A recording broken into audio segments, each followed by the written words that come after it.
ദൈവത്തിൻ്റെ അതിപരിശുദ്ധമായ നാമം വാഴ്ത്തപ്പെടുമാറാകട്ടെ. ഒരു വചനഭാഗം വായിക്കാം. യാക്കോബിൻ്റെ പുസ്തകം 4-ാം അധ്യായത്തിൻ്റെ 8-ാമത്തെ വാക്യം. ദൈവത്തോട് അടുത്ത് ചെല്ലുവിൻ, എന്നാൽ അവൻ നിങ്ങളോട് അടുത്ത് വരും. പാപികളെ കൈകളെ വെടിപ്പാക്കുവിൻ, ഇരുമനസ്സുള്ളവരെ ഹൃദയങ്ങളെ ശുദ്ധീകരിപ്പിൻ. ദൈവത്തോട് അടുത്ത് ചെല്ലുവിൻ, അവിടുന്ന് നിങ്ങളോട് അടുത്ത് വരും. പാപികളെ കൈകൾ വെടിപ്പാക്കുവിൻ, ഇരുമനസ്സുള്ളവരെ ഹൃദയങ്ങൾ ശുദ്ധീകരിക്കുവിൻ. അതായത് ഈ ദൈവത്തോട് അടുത്ത് ചെല്ലാനുള്ള 1-2 പദ്ധതികളാണ് അവസാനം പറയുന്നത്. പക്ഷേ നമ്മളിന്ന് പറയാൻ പോകുന്ന ആശയം, ദൈവത്തോടടുത്ത് ചെന്നാൽ ദൈവം നമ്മുടെ അടുത്തേക്ക് വരും. ദൈവത്തോടടുത്ത് ചെന്നാൽ ദൈവം നമ്മുടെ അടുത്തേക്ക് വരും. അത് എന്തേരെ ചെന്നാൽ എന്തേരെ വരുമെന്ന് വേണമെങ്കിൽ നമ്മൾ പുറപ്പാട് പുസ്തകത്തിൽ 20-ാം അധ്യായത്തിൻ്റെ 6-ാമത്തെ വാക്യത്തിൽ നിന്ന് വേണേൽ ഒന്ന് നോക്കാം. പുറപ്പാട് പുസ്തകം 20-ാം അധ്യായത്തിൻ്റെ 6-ാമത്തെ വാക്യം ഒന്ന് വായിച്ചാട്ടെ.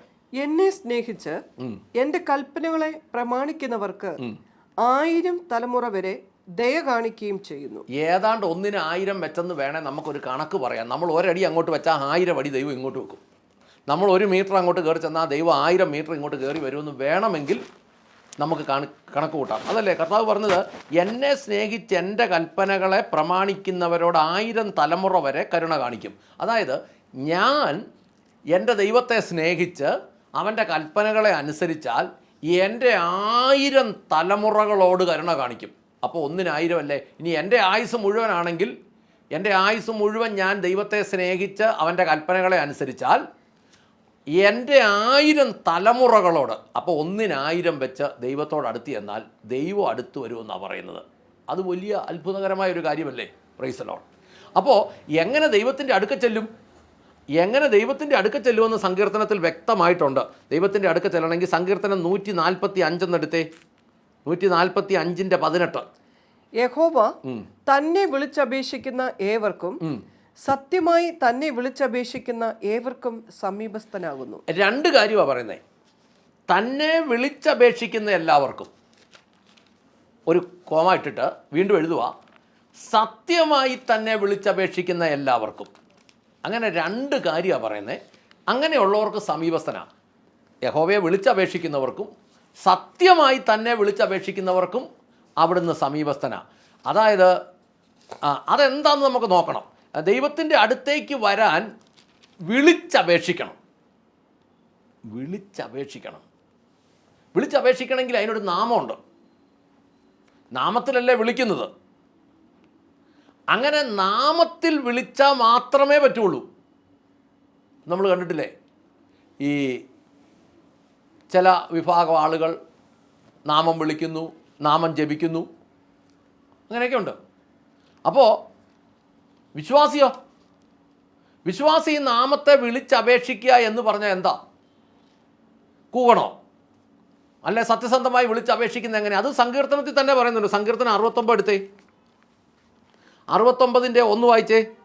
ദൈവമേ എന്നെ രക്ഷിക്കണമേ, വെള്ളം എൻ്റെ പ്രാണനോളം എത്തിയിരിക്കുന്നു. ദൈവമേ എന്നെ രക്ഷിക്കണമേ, വെള്ളം എൻ്റെ കഴുത്തോളം എത്തിയിരിക്കുന്നു. വെള്ളം എന്ന് പറഞ്ഞാൽ പ്രശ്നം, പ്രതിസന്ധികൾ എൻ്റെ കഴുത്തോളം എത്തിയിരിക്കുന്നു.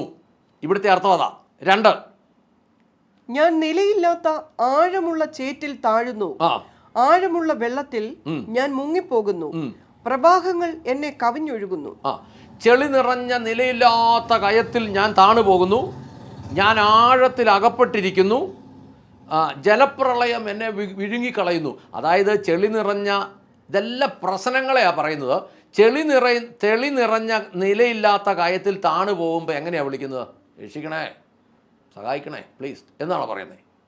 അല്ല, അവിടെ എന്നാ അതിൻ്റെ 3-ാമത്തെ വാക്യം, സഹായത്തിനായി നിലവിളിച്ച് ഞാൻ തളർന്നു, എൻ്റെ തൊണ്ട വരണ്ടുപോയി, ദൈവത്തിനായി കാത്തിരുന്ന് എൻ്റെ കണ്ണുകൾ മങ്ങുന്നു. കണ്ണുകൾ മങ്ങുന്നത് എന്തുകൊണ്ടാണ്? കണ്ണുനീര് കൊണ്ടാണ്.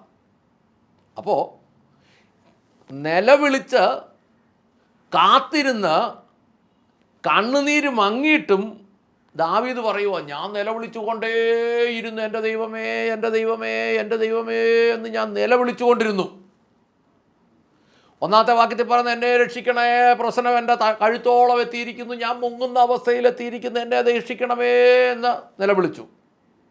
രണ്ടാമത്തെ വാക്യത്തിൽ പറയുന്നു, ഞാൻ നിലയില്ലാ കയത്തിലാണ് പോകുന്ന ദൈവമേ, താണു പോകുന്ന ദൈവമേ, ആഴത്തിൽ അകപ്പെട്ടിരിക്കുന്ന ദൈവമേ, ജലപ്രളയം എന്നെ വിഴുങ്ങുന്ന ദൈവമേ, പ്രശ്നങ്ങൾ എൻ്റെ മേൽ കയറി വരുന്ന ദൈവമേ, എനിക്ക് വേറൊരു ആശ്രയമില്ല ദൈവമേ.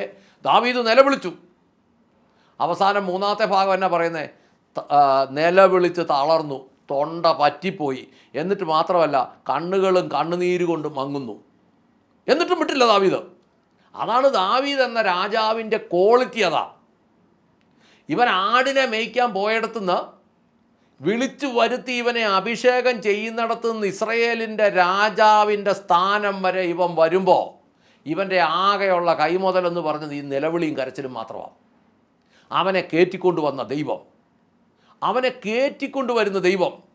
എന്നിട്ടോ എങ്ങനെയാണ് വിളിക്കുന്നത്? തളർന്നിട്ടും തൊണ്ട വരണ്ടിട്ടും കാത്തിരുന്ന് കാഴ്ച മങ്ങിയിട്ടും കണ്ണുനീര് കാരണം കാഴ്ച മങ്ങിയിട്ട് ഒന്നും അവൻ വിട്ടില്ല. 14 വാക്യം വായിച്ചേ. പിന്നെ അവൻ എന്നാ ചെയ്തു? ചേറ്റിൽ നിന്ന് എന്നെ കയറ്റണമേ, ഞാൻ താണു പോകരുതേ. എന്നെ പകയ്ക്കുന്നവരുടെ കയ്യിൽ നിന്നും ആഴമുള്ള വെള്ളത്തിൽ നിന്നും എന്നെ വിടുവിക്കണം. ആ ചേറ്റിൽ നിന്ന് എന്നെ ഉദ്ധരിക്കണമേ, ഞാൻ താണു പോകരുതേ, എന്നെ പകയ്ക്കുന്നവരുടെ കയ്യിൽ നിന്നും എന്നെ അഗാധ ജലത്തിൽ നിന്നും എല്ലാം എന്നെ വിടുവിക്കണമേ എന്ന് പ്രാർത്ഥിച്ചെങ്കിൽ, എന്ന് നിലവിളിച്ചെങ്കിൽ 15 കൂടെ വായിക്കാം. ജലപ്രവാഹം എന്റെ മീതെ കവിയരുതേ, ആഴം എന്നെ വിഴുങ്ങരുതേ, കുഴി എന്നെ അടച്ചുകൊള്ളുകയും അരുതേ. അതായത് ദൈവത്തിൻ്റെ മുമ്പിൽ കാര്യം നടക്കുന്നത് വരെ നിലവിളിക്കണം എന്നാണ് ഈ സങ്കീർത്തനത്തിലൂടെ നമുക്ക് മനസ്സിലാകുന്നത്. അതുകൊണ്ട് പറഞ്ഞത്, നമ്മൾ നിലവിളിക്കും തോറും ദൈവം നമ്മളോട് അടുത്ത് വരും. യാക്കോബിൻ്റെ പുസ്തകത്തിൽ നമ്മൾ കേട്ട കാര്യം അതാ, ദൈവത്തോട് നമ്മൾ നിലവിളിക്കുമ്പോൾ, ദൈവത്തോട് അടുത്ത് ചെല്ലുമ്പോൾ അവിടുന്ന് നമ്മളോടടുത്ത് വരും. 2-3 കാര്യം ചെയ്യണം. പാപികളെ കൈകൾ വെടിപ്പാക്കണം, പ്രവർത്തികൾ ശുദ്ധീകരിക്കണം എന്നൊക്കെ നമ്മൾ വായിച്ചു. ആ വാക്യം നമുക്കൊന്നുകൂടെ ഒന്ന് നോക്കാം. യാക്കോബ് 4:8. ദൈവത്തോടടുത്ത് ചെല്ലുവിൻ, അവിടുന്ന് നിങ്ങളോടടുത്ത് വരും. പാപികളെ കൈകൾ വെടിപ്പാക്കുവിൻ, ഇരുമനസ്സുള്ളവരെ ഹൃദയങ്ങൾ ശുദ്ധീകരിക്കുവിൻ. അതായത് ഈ ഇരുമനസ്സുള്ളവർ എന്നൊക്കെ പറഞ്ഞിരിക്കുന്നത് ഈ പല സ്ഥലത്തൂടെ ഓടി നടക്കാതെ, ഈ ദാവീദിൻ്റെ വിജയം എന്ന് പറഞ്ഞാൽ അതായിരുന്നു. ദാവീദ് പല സ്ഥലത്തൂടെ ഓടി നടന്നിട്ടില്ല. ഇനി ഇതിനോട് ചേർത്ത് ഞാനൊരു കാര്യം പറയട്ടെ. ഇന്നത്തെ യഹൂദനെ നോക്കിക്കേ. യഹൂദൻ ഒരു മധ്യസ്ഥനുമില്ല, യഹൂദൻ ഒരു വിഗ്രഹവും ഇല്ല, യഹൂദൻ്റെ പ്രാർത്ഥന പല വഴിക്കൂടെ പോകില്ല. കാര്യം അവരിൽ നല്ലൊരു ശതമാനവും യേശുക്രിസ്തുവിനെ തിരിച്ചറിഞ്ഞിട്ടില്ലെങ്കിൽ പോലും ലോകത്തിൽ അവൻ്റെ വിജയം ഒന്ന് ആലോചിച്ച് നോക്കിയാൽ, ലോകം ഭരിക്കുന്നത് യഹൂദനാണ്. കോട്ടയം ജില്ലയുടെ വലിപ്പമുള്ള ഒരു രാജ്യം, ആ രാജ്യമാണ് ഇന്ന് ലോകം നിയന്ത്രിക്കുന്നത്. ഫേസ്ബുക്ക് അവൻ്റെയാ, വാട്സാപ്പ് അവൻ്റെയാ, ഒരുമാതിരിപ്പെട്ട നെറ്റിൻ്റെ ലോകത്തിലുള്ള സകല ബിസിനസ്സും അവൻ്റെതാണ്. അല്ലെങ്കിൽ അവനാണ് ഇത് സകലതും നിയന്ത്രിക്കുന്നത്. അപ്പോൾ നമ്മൾ എന്ത് ചെയ്യണം? ദൈവത്തോട് അടുത്ത് ചെല്ലണം. എങ്ങനെ അടുത്ത് ചെല്ലണം? നിലവിളിക്കണം. അവനെ സ്നേഹിച്ച് അവൻ്റെ കൽപ്പന അനുസരിക്കണം. 1000 തലമുറ അവൻ കരുണ കാണിക്കും. അവൻ്റെ മുമ്പിൽ നമ്മൾ നിന്നാൽ അവൻ നമ്മളോട് അതുപോലെ അടുത്ത് വരും. തന്നെ വിളിച്ചപേക്ഷിക്കുന്ന എല്ലാവർക്കും അവൻ സമീപസ്ഥനാണ്. എങ്ങനെ വിളിക്കും എന്ന് ചോദിച്ചാൽ, ദൈവമേ എന്നെ രക്ഷിക്കണമേ, നിലവിളിക്കണം. നിലവിളിക്കുന്നവനെ ദൈവം കരുതും. അങ്ങനെയാണെങ്കിൽ ദൈവത്തോട് അടുത്ത് ചെല്ലാൻ ദൈവം വിളിക്കുന്നത് കൊണ്ട് നമുക്ക് അടുത്ത് ചെല്ലാം, പ്രാർത്ഥിക്കാം. സ്വർഗസ്ഥനായ ഞങ്ങളുടെ പിതാവേ, ഞങ്ങളുടെ കർത്താവായ യേശുക്രിസ്തുവേ, പരിശുദ്ധാത്മാവായി ഞങ്ങളുടെ നല്ല ദൈവമേ, നല്ല ദിവസത്തിനായി ഞങ്ങൾ പ്രാർത്ഥിക്കുന്നു. എൻ്റെ കർത്താവേ, പ്രശ്നം എൻ്റെ കഴുത്തൊപ്പം എത്തിയിരിക്കുന്നു. ഞാൻ നിലവിളിക്കുന്നത് എന്ന് ദാവീദ് പറഞ്ഞിരിക്കുന്നത് പോലെ ഞങ്ങളുടെ പ്രശ്നങ്ങളിൽ ഞങ്ങളുടെ ദൈവത്തോട് നിലവിളിക്കുന്നു. എൻ്റെ ദൈവമേ, ഇസ്രായേൽ ജനം ചെങ്കടലിൻ്റെ കരയ്ക്കൽ വന്നപ്പോൾ, കർത്താവെ, പുറകിൽ ഫറവോന്യ സൈന്യവും വന്നപ്പോൾ അന്ന് ലോക ചരിത്രത്തിൽ ആദ്യമായി അങ്ങ് ചെങ്കടലിനെ കീറിയ ദൈവമാണല്ലോ, ചെങ്കടലിനെ പിളർന്ന ദൈവമാണല്ലോ. അർത്ഥാൽ പ്രശ്നങ്ങളെ കീറി മുറിക്കുന്ന ദൈവമാണല്ലോ, പ്രശ്നത്തിലൂടെ തന്നെ വഴിയുണ്ടാക്കുന്ന ദൈവമാണല്ലോ. എൻ്റെ ദൈവമേ, എന്നെ ഇപ്പോൾ ശ്രമിക്കുന്ന പ്രിയ സഹോദരൻ്റെ സഹോദരിയുടെ ഈ പ്രശ്നം ചെങ്കടൽ പോലെ ദൈവം രണ്ടായി പിളക്കട്ടെ എന്ന് ഞങ്ങൾ പ്രാർത്ഥിക്കുന്നു. ആ വിഷയത്തിൽ നിന്ന് അവർ വിടുതലാകട്ടെ, അവരനുഗ്രഹം പ്രാപിക്കട്ടെ. ഈ പ്രശ്നം അവരെ ബാധിക്കാത്ത വണ്ണം പുറകിൽ ഫറവോന്യ സൈന്യവും മുമ്പിൽ ചെങ്കടലും വന്നപ്പോൾ, എൻ്റെ ദൈവമേ, ചെങ്കടൽ പിളർന്ന് അങ്ങയുടെ ജനത്തിനെ അങ്ങ് കടത്തിക്കൊണ്ടുപോയതുപോലെ എന്നെ ശ്രമിക്കുന്ന ഈ പ്രിയ സഹോദരൻ്റെ സഹോദരൻ സഹോദരിയുടെ വിഷയത്തിൽ ദൈവത്തിൻ്റെ പരിശുദ്ധാത്മാവെ ചെങ്കടൽ പിളർന്ന് ഈ പ്രശ്നമെന്ന വെള്ളത്തെ പിളർന്ന് പ്രിയ മകനെ മകളെ അക്കരെ കടത്തണമേ എന്ന് പ്രാർത്ഥിക്കുന്നു. ഈ പ്രതിസന്ധിയിൽ നിന്ന് വിടുവിക്കണമേ, കൃപയാൽ നടത്തണമേ, ദൈവമെല്ലാം യോഗ്യമായി ചെയ്യണമേ എന്ന് പ്രാർത്ഥിക്കുന്നു. അങ്ങ് പ്രാർത്ഥന കേട്ട് അനുഗ്രഹിച്ച കൃപയ്ക്ക് നന്ദി. യേശു ക്രിസ്തുവിൻ്റെ ധന്യമുള്ള നാമത്തിൽ തന്നെ. ആമേൻ, ആമേൻ, ആമേൻ.